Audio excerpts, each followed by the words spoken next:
আপনাদের সাথে আছি আমি জয় মামুন। আজকে আমরা আলোচনা করব 5ই জানুয়ারির পূর্বাপর বিষয়ে। আপনারা জানেন যে 5ই জানুয়ারি গত বছরের 5ই জানুয়ারিতে যে জাতীয় নির্বাচন অনুষ্ঠিত হয়েছিল, সেই দিনটি নিয়ে এবারেও রাজনীতিতে এক ধরনের উত্তেজনাকর পরিস্থিতি সৃষ্টি হয়েছে। সেই বিষয়ে কথা বলার জন্য আজকে আমরা স্টুডিওতে আমন্ত্রণ জানিয়েছি ব্যারিস্টার মোহাম্মদ শাহজাহান ওমর বীর উত্তমকে। তিনি সাবেক আইন প্রতিমন্ত্রী এবং বিএনপি চেয়ারপারসনের উপদেষ্টা। আমাদের সঙ্গে আছেন ডক্টর জিয়া রহমান, তিনি চেয়ারম্যান ক্রিমিনোলজি অপরাধ বিজ্ঞান বিভাগ, ঢাকা বিশ্ববিদ্যালয়। এবং আমি আশা করি এই অনুষ্ঠানে যুক্ত হবেন আমাদের সঙ্গে ডক্টর স্বাধীন মালিক, তিনি সিনিয়র আইনজীবী এবং সংবিধান বিশেষজ্ঞ। আপনাদেরকে স্বাগত জানাচ্ছি। যে কথাটি আমি বলছিলাম যে 5ই জানুয়ারি এক ধরনের উত্তেজনা সৃষ্টি করেছে। কয়েকদিন আগের থেকেই শোনা যাচ্ছিল যে 5ই জানুয়ারিকে ঘিরে দেশে আবার উত্তেজনা তৈরি হবে, রাজনীতিতে উত্তেজনা তৈরি হবে। সেই জায়গাটাতে ডক্টর জিয়া রহমান, আপনাকে দিয়ে যদি আলোচনাটি শুরু করি, আসলে কেন এই উত্তেজনার পূর্বাভাস এবং এখন যে অবস্থাটিতে এসে দাঁড়িয়েছি আমরা, এক ধরনের আবারও দেখতে পাচ্ছি এক ধরনের সংঘাতময় রাজনৈতিক অবস্থান, মুখোমুখি অবস্থান, প্রধান দুই প্রতিপক্ষের রাজনৈতিক, এটি আসলে কি কারণে এরকম একটি পরিস্থিতিতে এসে দাঁড়ালো আপনার মনে হয়? ধন্যবাদ। আসলে যেহেতু আমি মূলত সমাজ বিজ্ঞানের ছাত্র, একটা তাত্ত্বিক আলোচনা না করলেই নয়। আমরা যদি পৃথিবীর সমস্ত জায়গায় দেশে দেশে যে ডেমোক্রেসির চর্চা দেখি, মোটামুটি তিনটি ভাগে ভাগ করা যায়। একটি হচ্ছে আপনার ওয়েস্টার্ন ডেমোক্রেসি, যেটাকে আমরা বলছি, এবং সেকেন্ড ওয়ার্ল্ড যেটাকে আমরা বলতাম, সোভিয়েত ইউনিয়ন এবং চায়না সহ ইস্ট ইউরোপিয়ান কান্ট্রিজ, এবং তৃতীয় হচ্ছে থার্ড ওয়ার্ল্ড কান্ট্রিজের ডেমোক্রেসি। এখন সমস্যাটা হচ্ছে যে এই ওয়েস্টার্ন ডেমোক্রেসির চর্চাটা নিয়েই কিন্তু আমাদের আলোচনা। আমরা এখন যে আলোচনা করছি, যে সংকটের কথা বলি বা গণতন্ত্রের কথা বলি, আমরা কিন্তু কোনো না কোনো ভাবে আমরা সেই ওয়েস্টার্ন ডেমোক্রেসিটাকেই মাথায় রেখেই কথাগুলো বলি। বাস্তবতা হচ্ছে যে, রিয়ালিটি হচ্ছে যে আমাদের মতো তৃতীয় বিশ্বের দেশগুলোতে আসলে ডেমোক্রেসির চর্চাটা নানা কারণে এটা পরিপূর্ণতা লাভ করেনি বা এটা শুরুই হয়নি। এবং আপনি যদি বাংলাদেশের ইতিহাসও যদি দেখেন, দেখবেন যে এবং এটা সমস্ত third world countries, post colonial countries এই একই রূপ। রাষ্ট্রের বিশাল একটা শক্তিশালী রূপ এবং এখানে সিভিল সোসাইটি খুবই ছোট, যেটা ওয়েস্টার্ন ডেমোক্রেসিতে একটা প্রেশার গ্রুপ হিসেবে কাজ করেছে। সেখানে প্লুরালিজম আছে, অর্থাৎ যে জাস্টিস সিস্টেম আমরা বলছি, সেই জাস্টিস সিস্টেমটা বলতো। কাজেই এরকম একটা জায়গায় আমরা যে ডিবেটটা করছি, আসলে এটা আসলে অনেকটা মূলত আমরা ওয়েস্টার্ন ডেমোক্রেসির কথা চিন্তা করি, কিন্তু বাস্তবতা হচ্ছে ডেমোক্রেসির বেডরক। আমি খুব দায়িত্ব নিয়ে কথাটা বলছি যে বেডরক তৈরি হওয়ার কথা, সেই বেডরক কিন্তু তৈরি হয়নি। 1947 থেকে আপনি দেখবেন ধাপে ধাপে প্রতিটি মুহূর্তে কিন্তু আমরা দেখেছি কিছুদিন পর পর আমরা বাধাগ্রস্ত হয়েছি, অর্থাৎ স্মুথলি কোনো একটি ট্রানজিশনের দিকে যায়নি। এবং এখানে প্রথমত পাকিস্তানি যেটাকে আমরা বলছি ইন্টারনাল কলোনিয়ালিজম, তারপরে আমরা দেখেছি এখানে মিলিটারি শাসন, ফলে গণতান্ত্রিক যে পরিবেশটা সেটা কিন্তু ডেভেলপ করেছে। এবং স্বাধীনতার পর আপনি দেখেছেন মাত্র 3 বছর সেখানে একটি, যেটা আওয়ামী লীগ সরকার একটা মুক্তিযুদ্ধের মধ্য দিয়ে একটি লেজিটিমেট একটা সরকার ছিল, সেটাকে উৎখাত করা হয়েছে এবং তারপরে এটা শুরু হয়েছে। সেই অর্থে কিন্তু 90-এর পর থেকে আমাদের গণতান্ত্রিক যাত্রা।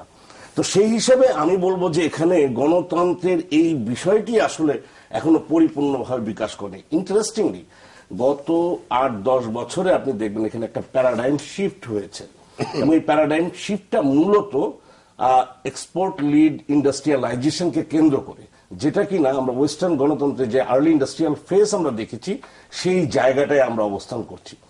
আরো ইন্টারেস্টিং ব্যাপার হচ্ছে যে আমরা এতকাল যে উন্নয়নের তত্ত্ব পড়েছি, সমস্ত উন্নয়নের তত্ত্বগুলো আমাদের কাছে এখন একেবারে মনে হচ্ছে অপায়ন্তীয়। কারণ কিন্তু জিয়া ভাই, প্র্যাকটিক্যাল আপনি যেটি বলছেন সেটা এক ধরনের academic discussion, it's true, very true, this are the reasons, basically reasons behind. কিন্তু এখন প্র্যাকটিক্যাল যে জায়গায় এসে দাঁড়িয়েছি, আমরা এখন একদিকে গণতন্ত্র হত্যা দিবস পালন করি, আরেকদিকে গণতন্ত্র রক্ষা দিবস পালন করি, এবং সেই দুই পক্ষের রাজপথে সংঘর্ষ হয়, প্রাণহানির ঘটনা ঘটে, ঢাকায় হোক বা ঢাকার বাইরে হোক। সেই জায়গাটিতে আসলে আমি দৃষ্টিটি নিবদ্ধ করতে চাই, একেবারে জায়গায় ফোকাস করতে চাচ্ছিলাম। এবং সেই জায়গায় আমি যে কথাটি টেনেছিলাম, সেই জায়গায় আমাদের সহনশীলতা বলেন, আমাদের পেশেন্স বলেন, সহমর্মিতা বলেন, গণতান্ত্রিক যেই বিষয়গুলো সেগুলোর একান্ত অভাবের কারণে কিন্তু আমরা দেখতে পাচ্ছি যে সেই জিনিসটি ডেভেলপ করেনি। ফলে আমরা এক ধরনের গণতান্ত্রিক চর্চার মধ্যে আছি বটে, কিন্তু পরিপূর্ণভাবে গণতান্ত্রিক চর্চাটা বাধাগ্রস্ত হচ্ছে। তবে আমি যে ডিবেটটা শুরু করতে চেয়েছিলাম, আমি খুব সিরিয়াসলি অবজার্ভ করছি এবং আমার কাছে মনে হচ্ছে আমাদের মতো দেশগুলোতে এখন বিষয়টি এরকম একটা জায়গায় পৌঁছাচ্ছে কিনা, প্যারাডাইম শিফট যেটাকে বলছি, যে উন্নয়ন আগে তারপরে গণতন্ত্র কিনা। আমি কিন্তু এটাকে কোনোভাবেই নেগেট করছি না, গণতন্ত্রের প্রয়োজনীয়তাটাকে আমি নেগেট করছি না। আমি বলছি যে এই উন্নয়নের ধারাবাহিকতার মধ্য দিয়ে, কারণ দুই দলের সংঘর্ষ হচ্ছে এবং কিন্তু জনগণের কিন্তু সিরিয়াস পার্টিসিপেশন এখানে নাই। আমি বলছি না একটি দল আর একটি দলের। আপনি দেখবেন যে আজকে একটা অবরোধের ডাক দেওয়া হয়েছে, কিন্তু আপনি আজকে রাত্রেবেলা দেখবেন, যেটা আমরা খুব পরিচিত না, একটা অবরোধ হরতাল হলে পরে আপনি কিন্তু দেখবেন এখন এটা একেবারে অকার্যকর দিকে যাচ্ছে। তার মানে হচ্ছে যে আমার মনে হচ্ছে যে উন্নয়নের এক ধরনের বাতাস আমাদের এখানে আসছে, যেটা কিনা জনগণ কোনো না কোনো ভাবে একসেপ্ট করছে। কিন্তু আলটিমেটলি আমার মনে হয় এই উন্নয়নটাই হয়তো পরবর্তীতে গণতান্ত্রিক চর্চা ডেভেলপ করতে সাহায্য করবে। আমি নিশ্চয়ই এরপরে হয়তো আরো ডিটেলস আলোচনা না আমরা কথা বলবো, আমরা অনেকক্ষণই কথা বলার সুযোগ পাবো। ব্যারিস্টার শাহজাহান ওমর, আপনার কি ধারণা? ধন্যবাদ আপনাকে। দেখুন, বর্তমানে দেশ চলে সংবিধান অনুসারে। সংবিধান বলে প্রতি 5 বছর পর পর জনগণের ভোটে নির্বাচিত প্রতিনিধিরা দেশ চালাবে। তো যেখানে জনগণের ভোট হলো না, সেখানে তো ওই 5 তারিখ থেকেই আপনি যে উত্তেজনা কথাটা বলেছেন, 5 তারিখ থেকেই তো উত্তেজনা উৎপত্তি হয়েছে। এবার চলবে যতদিন পর্যন্ত পিপলস রাইট এস্টাবলিশ না হবে। জনগণ অধিকার, জনগণের কি অধিকার আছে দেশে? প্রতি 5 বছর পর একটা সিল দেওয়া, এই সামান্য অধিকারটুকু যদি আমরা কেড়ে নেই।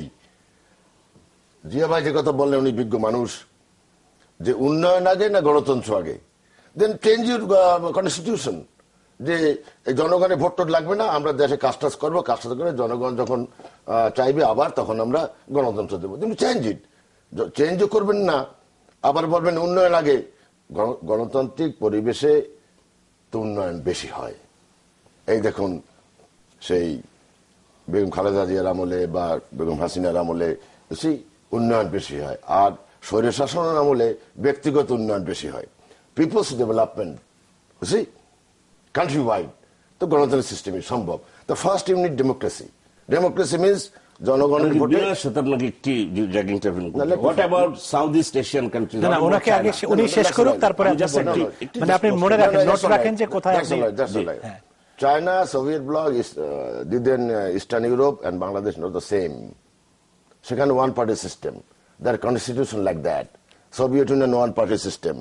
Cuba one-party system. You cannot compare Bangladesh with them. Bangladesh's সংবিধান Westminster type, we follow it. So 72-তে যে সংবিধান রচনা হলো, সেখানে তো ওয়েস্টমিনিস্টার টাইপ।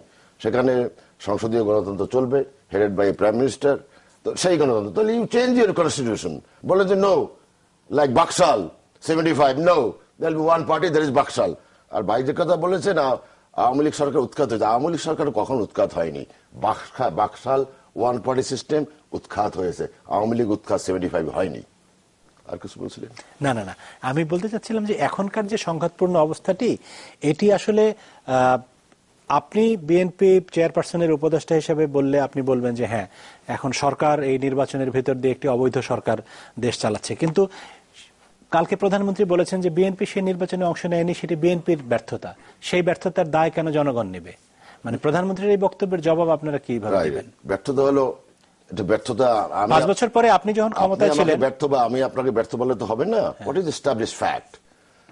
সিন্স 91, 92, আপনার 2014 পর্যন্ত একটা এস্টাবলিশ সেট আপ,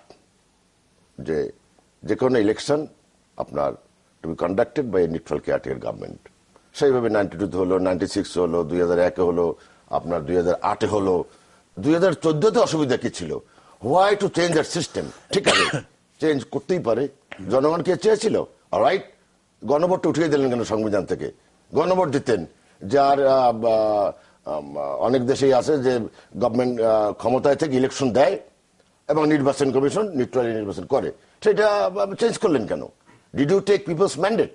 এখন যদি বলেন আমরা 300 এমপির ভিতরে 230টা বা 40টা আমরা এমপি সাহেবরা দিয়েছি, এমপি সাহেবরা তো বেসিক যে জিনিসটা, মৌলিক জিনিসটা, সংবিধান চেঞ্জ করতে পারবেন না। এই যে গণভোটের সিস্টেমটাও এই আওয়ামী লীগ সরকার উঠিয়ে দিয়েছে। কাজে ওইখানে যেদিন নিজের স্বার্থে নিজের দলকে আবার ক্ষমতায় আনার জন্য যেদিন আপনার সেই কেয়ারটেকার সিস্টেম উঠিয়ে দিল by way of 15th amendment, যদিও খায়রুল হক সাহেবের কোর্টের দোষ দেওয়া হয়, কিন্তু খায়রুল সাহেব বলেছেন যে গভর্নমেন্টের incumbent government prime minister head of department থেকে হেড অফ ক্যাবিনেট থেকে একটা ইলেকশন দেবে, but not at the moment. আরো 2-3টা টার্ম আমাদের দেশের পরিবেশ পরিস্থিতির অনুযায়ী আরো 2টা টার্ম কেয়ারটেকার হওয়া উচিত। এখন তো আমাদের বেগম শেখ হাসিনা বলেন যে এটা সুপ্রিম কোর্টের রায়। সুপ্রিম কোর্টের রায় বললে তো হবে না, পরের লাইনে তো বলতে হবে। Last line is next to election to be conducted because we are not, ভাই যেটা বললেন, we are not fully prepared. এরকম একটা এক্সিস্টিং গভর্নমেন্টের অধীনে নির্বাচন করা বাংলাদেশের মানুষ এখনো, I agree with him, not fully prepared. কিন্তু এখন যে জায়গাটাতে এসে সমস্যাটা হচ্ছে সেটি হলো যে নির্বাচনে মানুষ নিশ্চয়ই ভোট দিতে চায়, ভোট দেওয়া, আমিও ভোট দিতে চাই, আমি ভোট দিতে পারি নাই, সেটা আমার একটা দুঃখবোধ যে আমি একজন প্রার্থীকে ভোট দিব, উনি পাশ করলো কি ফেল করলো সেটা পরের কথা, কিন্তু আমি ভোট দিতে চাই। যখন 153টি আসনে বিনা প্রতিদ্বন্দ্বিতায় নির্বাচিত হয় তখন কাগজে কলমে হয়তো সেই নির্বাচনকে নির্বাচন বলা যাবে, কিন্তু মানুষ সেই নির্বাচন ঘিরে কোনো স্বস্তি বোধ করে না এবং সরকারও স্বস্তি বোধ করে না, সেটি আমরা সরকারের বিভিন্ন জনের বক্তব্য শুনেছি। কিন্তু কথা হচ্ছে তখন নির্বাচন করার বিকল্প ছিল না, নির্বাচনটা হতেই হতো। কেন বিকল্প ছিল না? 1996 সালের 15 ফেব্রুয়ারি বিএনপি সরকার কেন নির্বাচন? ওই নির্বাচনটা তো বিএনপি ক্ষমতায় যাবার জন্য নয়, যেহেতু সময় ছিল না নির্বাচন করে সংসদে গিয়ে বুঝছেন যে তার মানে কি যে 15 ফেব্রুয়ারি নির্বাচনটা জরুরি ছিল, সেরকম ভাবে 5 জানুয়ারি নির্বাচনটিও জরুরি ছিল। সেখানেই হচ্ছে কথা যে সেই জায়গাটাতে যখন কোনো একদল ক্ষমতায় থাকে এবং তারা কেন সেটিকে পরিবর্তন করবে, ক্ষমতার থেকে সরে যাবে বা ক্ষমতা আমি আমার ক্ষমতা আপনার হাতে তুলে দেবো, আমরা কেন 22 ফেব্রুয়ারি পরিবর্তন করলাম? ওয়াই? সেটাই তো হচ্ছে কথা। বলতে পারেন আওয়ামী লীগ বলতে পারে আমাদের প্রেসার ছিল, ওয়েল আওয়ামী লীগের এখন প্রেসার আছে, তো প্রেসার চলবে। এখন আওয়ামী লীগের উপরে সেই প্রেসারের জায়গাটাতেই আসতে যাচ্ছে যে যদি বিএনপির আন্দোলনের সঙ্গে সাধারণ মানুষের সম্পৃক্ততা থাকতো, যেটি একটু আগে জিয়া ভাই বলেছেন, অধ্যাপক জিয়া রহমান, যে সাধারণ মানুষের সেই সম্পৃক্তি আমরা দেখি না কেন আগের মতো। আপনি কিভাবে দেখবেন? আপনি দেখছেন না কেন? সাধারণ মানুষের অবশ্যই সম্পৃক্ততা আছে, আপনি ইলেকশন দিন দেখবেন। ইলেকশন তো নির্বাচনে তো অবশ্যই সম্পৃক্তি থাকবে, কিন্তু আন্দোলনের সম্পৃক্তির কথা বলছি। আন্দোলনে কেন মানুষের আন্দোলন কেমন করবে? সুপ্রিম কোর্টে কালকে একটা মিছিল হলো, 250 লয়ারদের নামে একটা মামলা হয়ে গেল। মহাসচিব প্রেস ক্লাবে, একটা বিএনপির মহাসচিব প্রেস ক্লাবের বক্তৃতা, আর তো কিছু করেনি, আর এমন কথা তো কিছু বলেনি।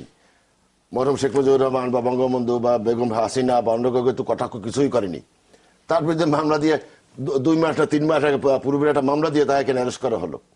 জনগণ তো অবশ্যই আছে, কত আর হয়রানি করবে, কত জেল দেবে, কত, everything has a fall, everything has a change by if not anything by nature, everything has a change, and that change will be, the dire consequences may not be tolerated by so many. Zia ভাই, না, আমি কিন্তু ওই জায়গাটাই বলছি, মানে যদি শাহজাহান সাহেবের কথা এই জায়গায় থাকে যে there will be a natural change, তাহলে তার পলিটিক্সের স্ট্র্যাটেজি বলে কোনো জিনিস থাকে না, রিসোর্স মোবিলাইজ করার কোনো জিনিস থাকে না, এবং তৃতীয় বিশ্বের এক ক্ষমতার পরিবর্তন আর এক ক্ষমতার রাষ্ট্রযন্ত্র। আমি ধরে নিচ্ছি যে আওয়ামী লীগ সরকার অনেক নিপীড়ন করছে, নিপীড়নের জন্য আর একটা পার্টির যে জনক সম্পৃক্ততা করে, এটাই কিন্তু আমাদের একটা স্বাভাবিক চিত্র। আমি এই কথাটি আমি প্রথমে বলতে চেয়েছিলাম যে তৃতীয় বিশ্বের চিত্রটাই এটা। কিন্তু মজার ব্যাপার হচ্ছে যে ওনারা কিন্তু যে জিনিসটা হচ্ছে ওনারা হেরে গেছেন, কৌশলে কিন্তু হেরে গেছেন। আমাকে শেষ করতে দেন, আপনি ইন্টারভিউ নামায় করেছেন এই জন্য বললেন কৌশলে আমরা জিতেছি, তা না হইলে 100 ভাই যেটা বললেন 153 সিট কেন নন ইলেক্টেড হলো? ওকে, আর মামুন ভাই যেটা বললেন জনগণের সম্পৃক্ততা, ঠিক আছে, পুলিশ দিয়ে না, কালকে মিটিং করতে দেন, জনগণ দেখবেন। টাকা দিয়ে আনবো না, এরশাদের মতো ওই কি বলে গার্মেন্টের লেডিস আমি আনবো না, জনগণ কি আসে দেখেন। শাহজাহান ভাই, এটা আপনারা আশা করতে পারেন না, কারণ আপনারা যে কাজটি করেছেন এর আগে আপনি একবার চিন্তা করুন যে মতিয়া চৌধুরীর মতো নেতা, মোহাম্মদ নাসিমের মতো নেতা রাস্তায় পিটুনি খেয়েছে, সাবেক চৌধুরীর মতো নেতা মুনতাসির মামুনের মতো এক বুদ্ধিজীবী, শাহরিয়ার কবিরের মতো ব্যক্তি, তাদেরকে আপনারা কি অত্যাচার করেছেন? কাজেই আমি কিন্তু জেনারেল বলেছি,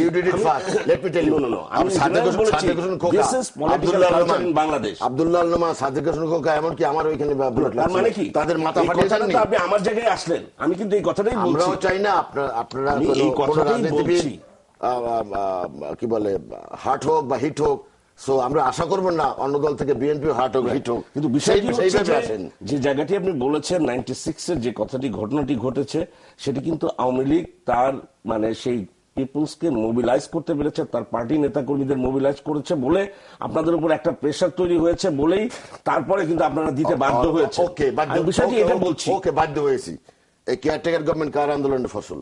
ডেফিনেটলি আওয়ামী লীগের আন্দোলনের। তো why do change it then? Well আপনি না, সেটা তো আমার বিষয় না, সেটা আমার কথা না, আমার বিষয় কিন্তু সেটা না। আমি যদি আপনি একটা সারাদিন কাজ করে একটা জিনিস পেলেন, সারাদিন কাজ করে পরদিন বলেন নো এই জিনিসটা ভালো না, সারাদিন আপনারা দুই দল সারাদিন যে কাজ সেটা আপনি 111 যখন এসছে তখন তো আপনারা দুই দল একত্রে এই কেয়ারটেকার গভর্নমেন্টের সমালোচনা করেছেন, এবং এই কেয়ারটেকার গভর্নমেন্ট করেছে, বেগম হাসিনা বলেছে আমরা ক্ষমতায় গেলে এটাকে আমরা না, কিন্তু কেয়ারটেকার নিয়ে কিন্তু একটি ভিন্ন বক্তব্য সবসময় আমরা বেগম হাসিনা বলেছেন এইটাকে মঈনকে ফখরুদ্দিনকে বৈধতা দেব, বেগম হাসিনা খালেদা জিয়া তা বলেনি। না, খালেদা জিয়া ওই সময় বলেননি, কিন্তু আমরা লক্ষ্য করি যে কেয়ারটেকার গভর্নমেন্টের আলোচনায় যদি আপনি আসেন, 1991 সালে বিচারপতি শাহাবুদ্দিনের অস্থায়ী সরকারের অধীনে যখন বেগম খালেদা জিয়ার বিএনপি নির্বাচিত হলেন, তিনি প্রধানমন্ত্রী হলেন, তখন কিন্তু আওয়ামী লীগ বলেছিল সূক্ষ্ম কারচুপি হয়েছে বলতে পারে। আচ্ছা, 96 সালে যখন বিচারপতি হাবিবুর রহমানের তত্ত্বাবধায়ক সরকারের অধীনে আবার শেখ হাসিনা প্রধানমন্ত্রী হলেন, আওয়ামী লীগ ক্ষমতায় আসলো, তখন কিন্তু বিএনপি বলেছিল যে এই নির্বাচন নিরপেক্ষ হয় নাই, এখানে স্থূল কারচুপি হয়েছে, আগের বার যদি সূক্ষ্ম হয়ে থাকে এবার স্থূল কারচুপি। তারপরে আবার 2001 সালে যখন বিএনপি জিতলো, তখন আবার আওয়ামী লীগ বলেছিল যে এটি লতিফুর রহমানের এই নির্বাচন কোন নির্বাচন হয় নাই। তার মানে কি, আমাদের প্র্যাকটিসটা হচ্ছে যে যেই সরকারের অধীনে নির্বাচন হোক না কেন, যেই দল পরাজিত হয় তারা মনে করে যে নির্বাচনটি সুষ্ঠু হয়নি। সেই কালচার থেকে আপনি কিভাবে বের করবেন? তত্ত্বাবধায়ক হোক আর যাই হোক। ওকে, আমি আনসার দিচ্ছি। যখন কোন দল নিউট্রাল গভর্নমেন্টের অধীনে নির্বাচন করে পরাজিত হয়, একটা এক্সকিউজ তো লাগবে for his or her party's defeat. ওটা একটা বাদ কি বাদ কথা বলে, সূক্ষ্ম স্থূল এটা সেটা, বাট দ্যাটস নট রিয়ালিটি। যদি তাই হয় তো ওয়াই ডু অ্যাটেন্ড পার্লামেন্ট? 92-তে বেগম হাসিনা কম ভোট সিট পেলেন, why did she attend the parliament? যদি সূক্ষ্ম কারচুপি হয়ে থাকে। 96-এ যদি ওই অবস্থা হয় তবে why Begum Khaleda attend the parliament? 2001-এ যদি তাই হয়, why did Begum Hasina attend the parliament? ওটা একটা বাদ কি বাদ কথা, that's not reality, I feel personally. জি, আমরা আরো কথা বলবো, তার আগে একটু আমি দুঃখিত যে আমাদেরকে একটু বিরতিতে যেতে হবে। প্রিয় দর্শক, আপনারা দেখছেন 24 ঘন্টা, আমাদের সঙ্গেই থাকুন, বিরতির পরে আবারও ফিরবো।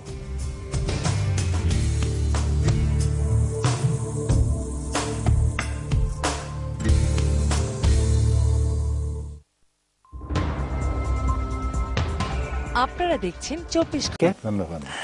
আমরা আলোচনা করছিলাম আসলে 5ই জানুয়ারির গণতন্ত্র হত্যা দিবস নাকি গণতন্ত্র রক্ষা দিবস, এই নিয়ে যে একটি আবার রাজনৈতিক মাঠ সরগরম হয়ে উঠছে, সংঘাতময় পরিস্থিতি তৈরি হচ্ছে দেশে। আসলে আমরা আবার কি একটি নতুন ঝুঁকির মধ্যে পড়তে যাচ্ছি কিনা আমাদের দেশ, আমাদের গণতন্ত্র, আমাদের সমাজ ব্যবস্থা? ওইটাই আমি হয়তো বলবো যে এটা রক্ষা দিবসও না, হত্যা দিবসও না, এটা জনগণের ভোগান্তি দিবস।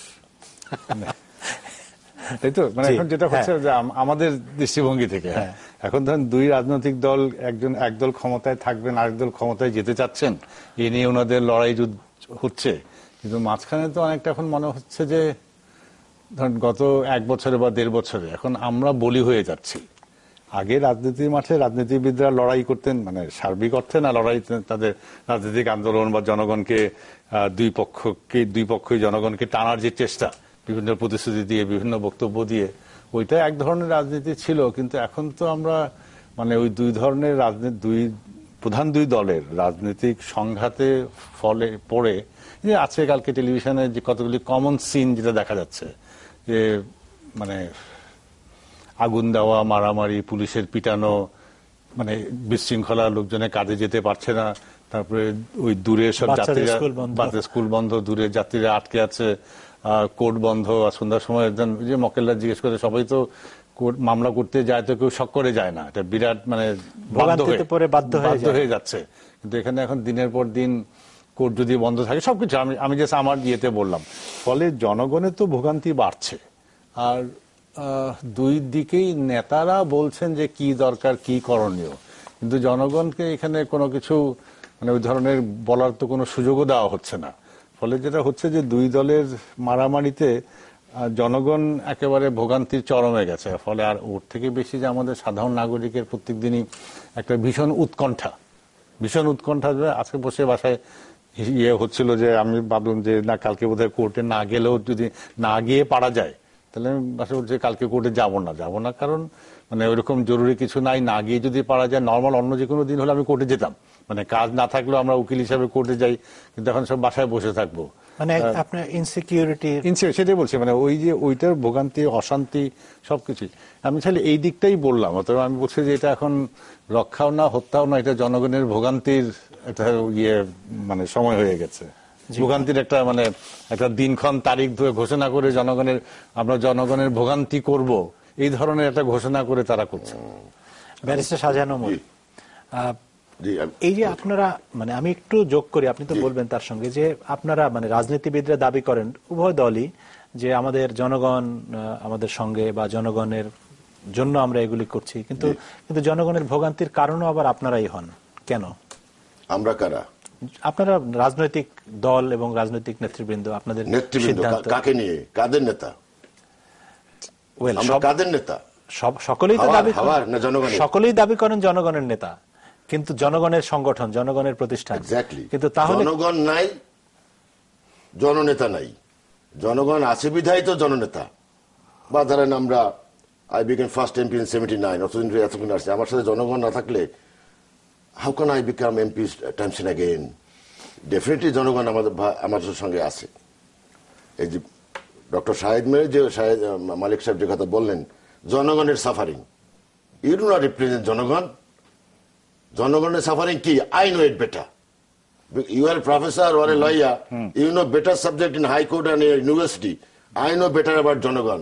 জনগণের সাফারিং তো আছেই। হ্যাঁ, বলতে পারেন রাজনৈতিক সংঘাতে সাফারিংটা বাড়ে, I agree, but one thing please remember, suffering for a few days is better than suffering for 5 years। আচ্ছা, এখন এই ফিউ ডেজ আর 5 years এর তফাৎটা কি? আমরা তো গত 20 আপনারা আলোচনার শুরুতে আমরা বলছিলাম যে 90 পরবর্তী সময়টাকেও যদি আমরা গণতান্ত্রিক উত্তরণের সময় ধরি, আমরা তো এই একই অবস্থা দেখে আসছি প্রত্যেক 5 বছরে। যারাই ক্ষমতায় যেতে পারেন না, যারা ক্ষমতার বাইরে থাকেন, তারাই জনগণের দোহাই দিয়ে, হরতাল দিয়ে, গাড়ি পুড়িয়ে বলেন যে আসেন আমরা। 92 থেকে 96 তো ভালোই চলছিল, হঠাৎ করে কেয়ারটেকার গভর্নমেন্ট আন্দোলন কি করলো? আওয়ামী লীগ জামাত, ঠিক না? বেগম জিয়া ওনার 10 years শেষ, নির্বাচন দিয়ে কেয়ারটেকার গভর্নমেন্ট দিলেন, and she failed and she accepted. So it is Awami League and Jamaat they have started, not the BNP. আবার 2008 সালে আপনার কেয়ারটেকার গভর্নমেন্ট উঠিয়ে দিয়ে দিল, কি বলে 2014 সালের আগে। কেন উঠেছেন? কেন? একটা এস্টাবলিশ সিস্টেম উঠাতে পারেন। শাহেদ বেলেগ আইনজীবী, হি ইজ অলসো হাফ আইনজীবী, ক্রিমিনোলজি সাবজেক্টে, সোশ্যালজিস্ট, পলিটিক্যাল সায়েন্টিস্ট। তো একটা এস্টাবলিশ সিস্টেম উঠিয়ে দিতে, you could not just by stroke of a pen change a system which existed for 14 and plus 8, 22 years। মৌলিক কোন অধিকার, মৌলিক কোন সিস্টেম কনস্টিটিউশনের চেঞ্জ করতে হয়, এটা গণভোট দরকার। গণভোটটা আপনি উঠিয়ে দিলেন। So you have created troubles. Now you say আমরা করতেছি, we are not doing what we are doing, we are trying to regain the people's right. জনগণের অধিকার পুনরুদ্ধার করার জন্য আমরা আন্দোলন করছি। আর অনেকে হিউমারাসলি বলে বিএনপির জনগণ নাই, জনগণ নাই। ঠিক আছে, কালকে পুলিশ যাবেন না, পুলিশ যেন হই হঙ্গামা যদি হয় সেটা প্রোটেকশন দেয়, একটা মিটিং এর অ্যালাউ করেন। জনগণ কাকে বলে কত প্রকার, কালকে মিটিং এ দেখবেন।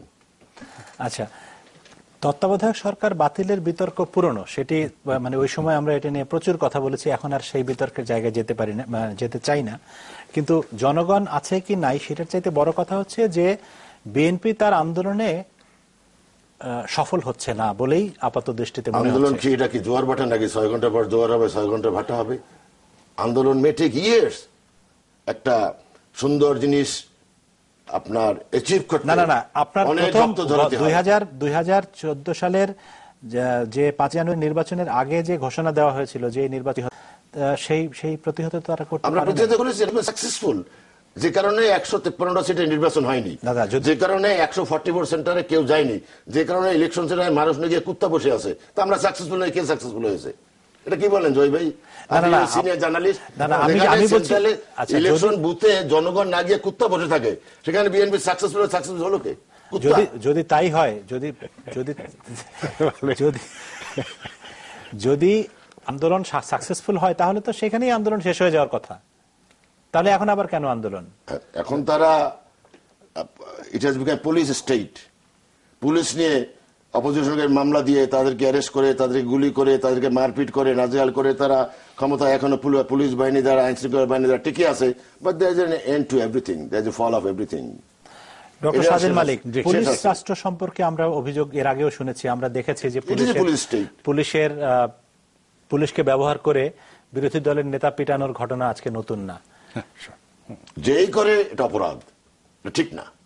বিএনপি করলেও ঠিক না, আওয়ামী লীগ করলেও ঠিক না। ইদানিং নিঃসন্দেহে পুলিশ বা আইন শৃঙ্খলা বাহিনীর ব্যবহার, রাজনীতির কাজে আইন শৃঙ্খলা বাহিনীর ব্যবহার অতীতের, নিকট অতীতের অন্য কোনো সময় থেকে নিঃসন্দেহে বেশি। আপনি যেটা বললেন যে আপনার গণতন্ত্র ধরি 91 থেকে এই 2014 মানে 13 পর্যন্ত বা 2012 পর্যন্ত, যদি ওই 22 বছর ধরে কম বেশি 20-22 বছর পুলিশকে মাঠে নামানো হয়েছে, সবই হয়েছে, কিন্তু এই গত 1-1.5 বছরে যেভাবে এত সিস্টেমেটিক ভাবে, এত প্রচুর পরিমাণে, আর একেবারে কথায় কথায় পুলিশকে যে প্রয়োগ করা হচ্ছে, এইটা বোধহয় তুলনামূলকভাবে গত 25 বছরে পিছনে, ধরুন 2013 পিছনের বছরগুলির তুলনায় নিঃসন্দেহে অনেক বেশি। এটা আমার মনে হয় এটা বোধহয় তর্কের কোনো ব্যাপার না। প্লাস আরো যেটা হচ্ছে যে ধরেন ফৌজদারি বিচার ব্যবস্থার এত অপপ্রয়োগ, অপব্যবহার, কথায় কথায় মামলা দেওয়া। আজকে জানি না, শুনেছি, খবরে শুনেছি যে খন্দকার মাহবুব হোসেন সাহেবের বিরুদ্ধে মামলা হয়েছে। হ্যাঁ, এখন ধরেন একটা উনি না,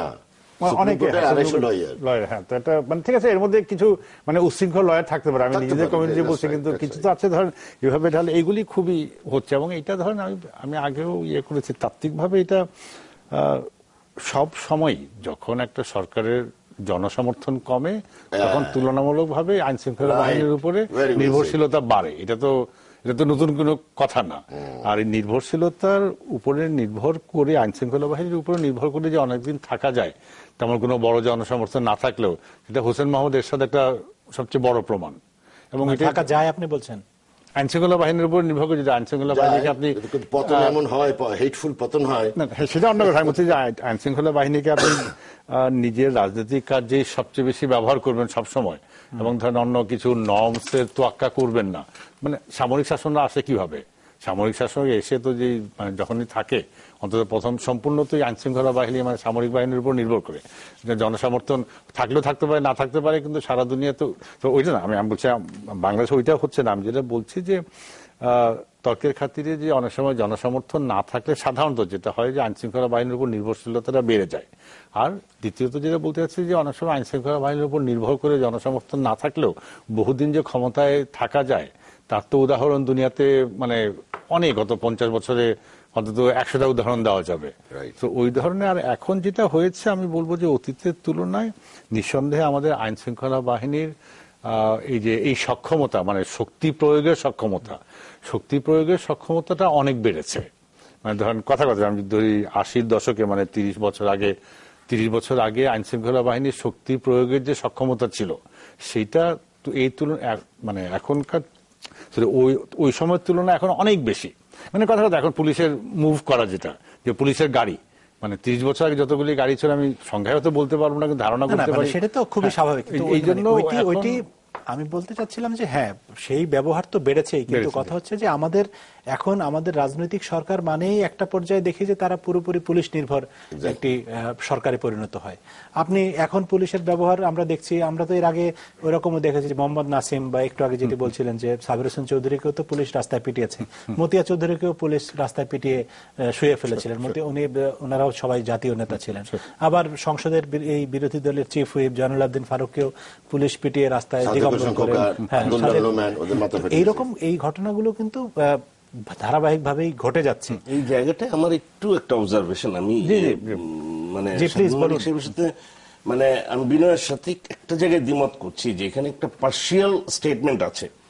বিষয়টা এইরকম যে ধরেন পুলিশি অত্যাচার বা পুলিশি প্রভাবটা অনেক বেড়ে গেছে, নাম্বার ওয়ান যেটা বলেছেন উনি, কিন্তু এই জায়গাটায় উনি বলেননি যে রাজনৈতিক সহিংসতা এই গত 43 বছরে 142 জন মানুষকে যেভাবে হত্যা করা হয়েছে পেট্রোল বোমা দিয়ে, যেভাবে মানে আন্দোলনের নামে মানুষকে যে নির্যাতন করা হচ্ছে, সেটা যদি না আসে তাহলে পুলিশের ভূমিকাটাও কিন্তু অসম্পূর্ণ থেকে যায়। না, এবং আরো আছে, পুলিশের উপরে যেরকম অত্যাচার হয়েছে, করা ইট দিয়ে পুলিশের মাথা থেতলানো হয়েছে আন্দোলনের নামে, এগুলো তো কোনো গণতান্ত্রিক আচরণ না।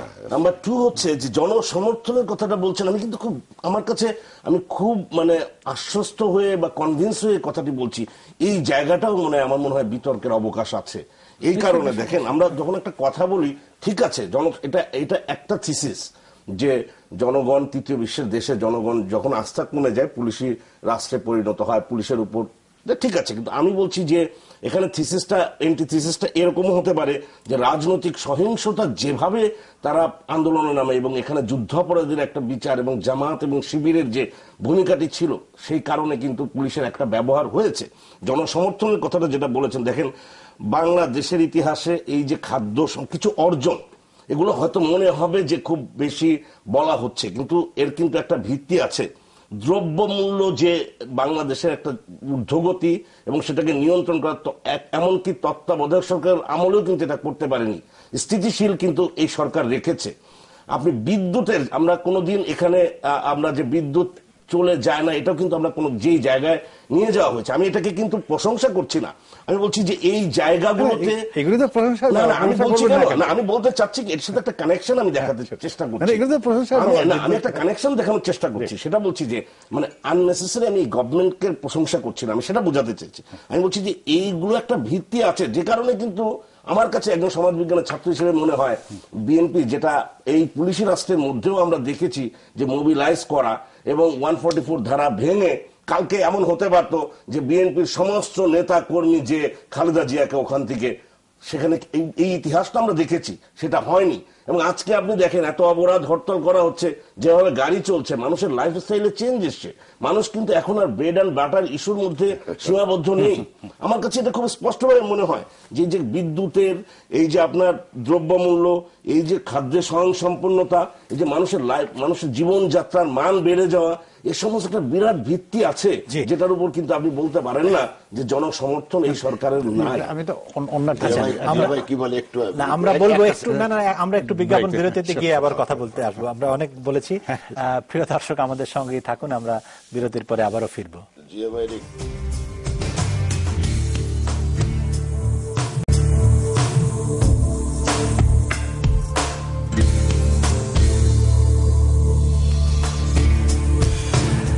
আরেকবার আমন্ত্রণ 24 ঘন্টা অনুষ্ঠানে। আমরা কথা বলছিলাম 5ই জানুয়ারির পূর্বাপর প্রসঙ্গে। অনেক ধরনের বিতর্ক এবং আলোচনা, মতামতের ভিতর দিয়ে আমরা এগোচ্ছি, কিন্তু শেষ জায়গায় মানে আমাদের অনুষ্ঠানের শেষ পর্বে শুরু করতে চাই স্বাধীন মালিক আপনাকে দিয়ে, যে এই ধরনের একটি ডেডলক সিচুয়েশনের ভিতরে আমরা আছি, এখান থেকে মুক্তির উপায়টি কি? যে অবস্থায় গেছি এখন সবাই মুক্তি চাই, ডেডলকের অবসান চাই, কিন্তু হঠাৎ করে তো কোনো পথ দেখতে পাচ্ছি না। আমি খুব খোলাখুলি বিএনপি যেটা দাবি করছে, আওয়ামী লীগের যে অবস্থান, দুইটা এত 180 ডিগ্রি বিরোধী, এখানে মাঝখানে আসার জায়গা তো খুঁজে পাওয়া খুব মুশকিল। তা হঠাৎ আমার মনে হচ্ছে এখন একটা আমাদের যে গণভোটটা বাতিল হয়ে গেছে, হ্যাঁ, তো গণভোটটা বাতিল হওয়ার কোনো সাংবিধানিক কারণ ছিল না। গণভোট যে জিনিসটা, তত্ত্বাবধায়ক সরকার, ঠিক আছে, একটা সাংবিধানিক কারণ আছে, তত্ত্বাবধায়ক সরকার আইডিয়াটা অপ্রতিনিধিত্বমূলক ইত্যাদি, কিন্তু গণভোট বাতিল করার তো কোনো ধরনের একটা বোধহয় ওই বাঁধের মধ্যে ওইটাও উড়ে গেছে। তো এটা গণভোট তো আমরা ফিরিয়ে আনতে পারি, ঠিক আছে। এখন দুই সরকারের দুইয়ের বিপরীত অবস্থা। আর আমি ঠিক মনে করি, জানি না অত নির্বাচন, আপনার নির্বাচন করেছেন, আমি নির্বাচনের মাঠে ময়দানে কি হয় জানি না, কিন্তু হয়তো একটা ইস্যুতে যদি গণভোট হয়, তাহলে এখানে আমার যেটা ধারণা, সরকার চাইলেও বা নির্বাচন কমিশন যদি পক্ষপাতিত্ব করেও, একটা ইস্যুতে যদি গণভোট হয়, ওখানে বোধহয় বাইরের কাউকে এটাকে ম্যানিপুলেট করা কঠিন হবে। যখন হয় না, ধর আপনার দলই একটা জায়গায় আপনাকে যখন পুরো আপনার কনস্টিটিউয়েন্সি আপনাকে একলা 100টা পোলিং সেন্টারকে না, পাহারা কিন্তু দিতে হচ্ছে। গণভোট সম্পর্কে আপনার মানে এটা আমার একদম ব্যক্তিগত একটি প্রশ্ন আপনার কাছে, যে গণভোট বাংলাদেশে যে কয়টি গণভোট হয়েছে আমার স্মৃতিতে যতটুকু আছে, কোন গণভোটই জনগণের মতামতে প্রতিফলন ঘটেনি। না, ওই গণভোটগুলি তো যতদূর আমারও মনে পড়ে যে সবই সামরিক সরকারের আমলে হ্যাঁ, হয়েছে, সামরিক হ্যাঁ। সরকার জিয়াউর রহমানের বৈধতা দেওয়ার জন্য তিনি একটি গণভোট গণভোট হয়েছে, করেছেন। হ্যাঁ। এরশাদের গণভোট সামরিক শাসনের বৈধতা, এবং আমি তখন স্কুলে পড়ি, আমার বয়স হয়তো 12-13, আমারও বোধহয় আমি 100-200 ভোট দিয়েছিলাম আমার যতটুকু মনে পড়ে গণভোট, কোন একটি গণভোট। ফলে সেই গণভোটকে আপনি যদি আবার ইন্ট্রোডিউস করতে বলেন তাহলে তো আবার দাবি উঠবে যে তত্ত্বাবধায়ক সরকারের অধীনে গণভোট হতে হবে। না, আমি সেটাই বলছি না, আমি বলছি যে ওকে, তখন যেটা হয়েছিল ধর এটা আবার লং প্র্যাকটিস, যে সামরিক শাসকদের গণভোটের মাধ্যমে নিজেকে বৈধতা দেওয়া, ওইটা এক ধরনের মানে মার্কামারা গণভোট বলবো। আমি বলছি যে এখন আমাদের যে সচেতনতা হয়েছে, জনগণের মানে মিডিয়া হয়েছে, এখন তো ধরেন 20-30 বছর আগের থেকে এখন মানে এই পরিস্থিতিতে যদি সেই সচেতনতা এবং মিডিয়ার উপরে আপনার আস্থা থাকে, তাহলে কেন সারা দুনিয়াতে যে সিস্টেম আছে সেই সিস্টেমের উপরে আস্থা থাকবে না? কারণ আমরা দেখেছি যে তত্ত্বাবধায়ক সরকারের ফর্মুলা ফেল করেছে, প্রতিবারই যারা পরাজিত হয়েছে তারা বলেছে যে এটি অকার্যকর। না, আমি 1 মিনিট শেষ করে দিচ্ছি। আমি যেটা বলছি, আপনি যেটা বলছেন কি করার, হ্যাঁ, তখন যে দুই দলই যদি দাবি থেকে ফিরে না আসে, তো একটা মধ্যম পন্থা হিসেবে আমি গণভোটের কথা ভাবছিলাম, যে একটা ইস্যুতে ঠিক আছে, একটা মানে হোয়াটএভার, যে আমাদের এখন মধ্যবর্তীকালে নির্বাচন হওয়া উচিত কিনা, বা নির্বাচনের সময় তত্ত্বাবধায়ক না বলে অন্য ধরনের একটা মোটামুটি অন্তর্বর্তীকালীন সরকার হয়, এই একটা ইস্যুতে হলেই কিন্তু মানে রাজনীতিক ওই ইয়েটা মানে রাজনীতির আগুনটা কিন্তু অনেক চলছে। তখন আমরা ঠান্ডা মাথায় ঠিক আছে, সবাই জনগণ বলছে যে এইটা ভালো, তখন ঠান্ডা মাথায় তখন ওইটার উপর একটা আলাপ আলোচনা করে একটা ব্যবস্থা করতে হবে। আপনার কাছে কি ফর্মুলা আছে? স্বাধীন মালিক ভাই যে কথা বলেছেন, গণভোট maybe one of the means. তো আপনি যে কথা বললেন যে সামরিক সরকারের সময় তো অন্য কোনো দল থাকে না, সো ইট ইজ আনচেকড, আনঅপোজড। সেখানে ইয়েস নো হাবান্ডর দিলেন, আপনি ক্লাস 6-এ পরে 100 ভোট দিয়েছেন, দিতে পারেন, আপনাকে চেক দেবার জন্য কেউ ছিল না।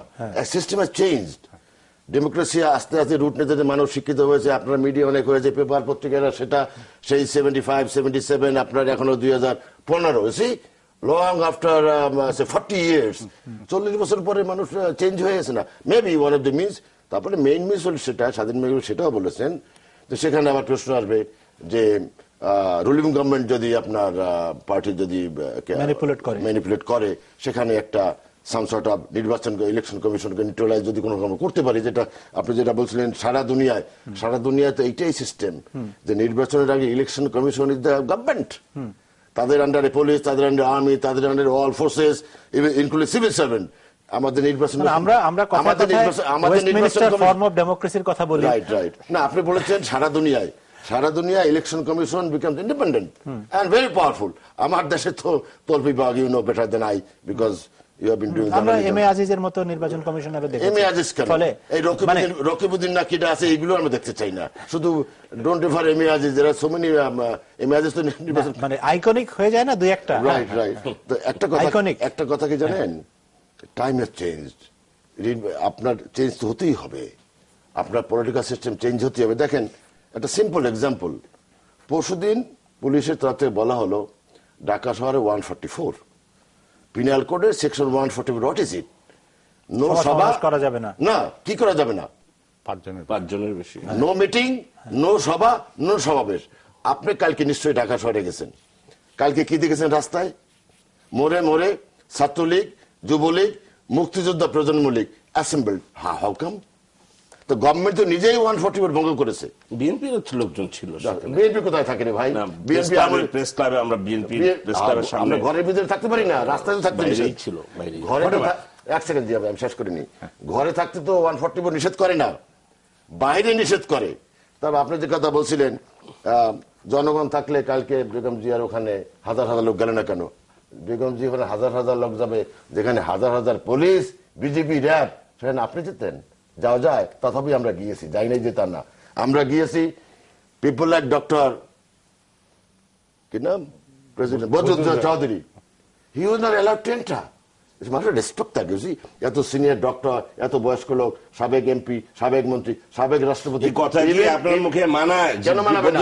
চৌধুরীর সাথে আপনারা যে ব্যবহার করেছেন, দ্যাটস আ ডিফারেন্ট থিং। আপনি আজকে এটা ব্যবহার করছেন, তা উনি গেছেন, আপনি কিছুদিন আগে তাকে কি ব্যবহার করেছেন? আপনি এটা তো আপনার মুখে মানায় না। জিয়া ভাই, ওনাকে তো আমরা যেতে বলিনি, he went voluntarily. He felt it is a moral obligation. আমি এই বিষয়ে বলতে চাই না, আমরা এটা কথা বিশ্বজিৎকে বললাম। প্রশ্ন করেন যে why did you go?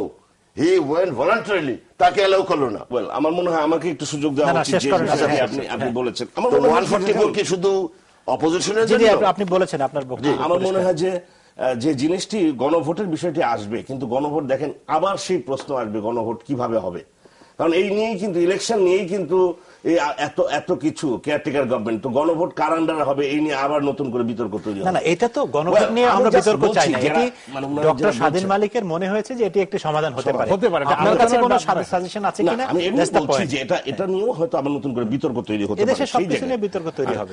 আমার কাছে মনে হয় যে আপনার এখন যে সিচুয়েশন, বৈশ্বিক যে চেঞ্জ এসছে এবং বাংলাদেশের যে একটা ট্রানজিশনাল ফেজের দিকে যাচ্ছে, এইরকম একটা অবস্থায় পজিটিভ রাজনীতির কোনো বিকল্প নেই।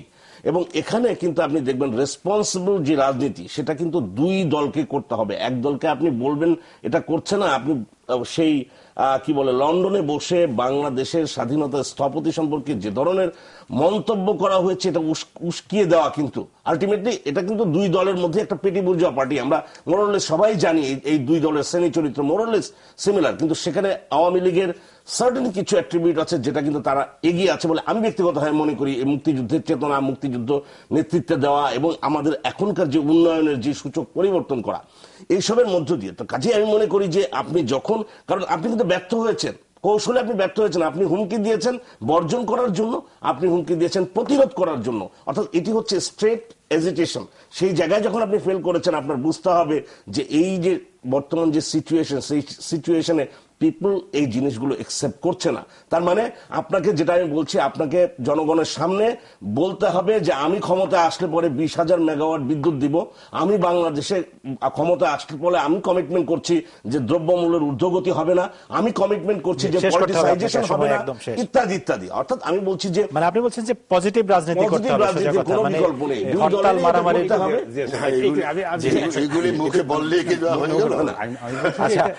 আচ্ছা, একটা sentence, it's a very wrong role. হ্যাঁ, কারণ আওয়ামী লীগ যদি বিএনপিকে শেখানো শুরু করে যে আপনাকে কিভাবে রাজনীতি করতে হবে, ভেরি আইডিয়া যে তোমাকে কিভাবে রাজনীতি করতে হবে এটা আমি সেটা কিন্তু শেখানোর বিষয় আসছে না। আচ্ছা, না, না, আমি বিতর্কে যেতে পারছি না, আমি খুবই দুঃখিত, আমাদের সময় একদমই শেষ।